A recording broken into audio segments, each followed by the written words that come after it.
Alors, nous allons voir dans cette vidéo la notion de copie d'objet.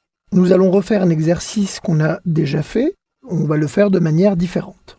Alors, je vais dessiner un cercle de 60 sur lequel je vais poser 5 cercles de 25. Je me positionne ici, je me mets en polaire et je vais pouvoir dessiner une première ligne qui va me permettre d'avoir la première intersection pour dessiner ce cercle-là. Alors le premier cercle, je vais le dessiner ici, il fera 25.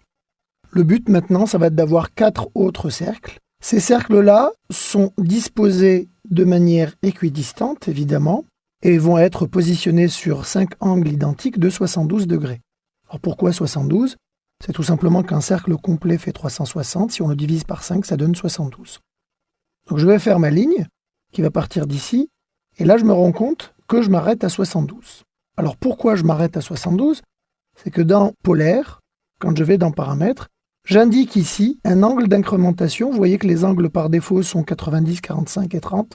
Moi j'ai indiqué un angle de 72 que j'ai tapé au clavier.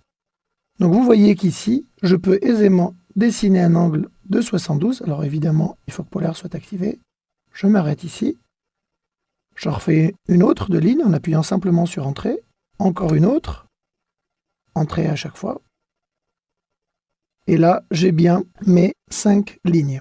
Il suffit maintenant d'aller dans Copier, choisir l'objet, Valider, et je vais prendre comme point de base le centre du cercle, et je vais pouvoir positionner le cercle les 4 autres fois. Je fais Échappe, et je peux effacer les traits de construction.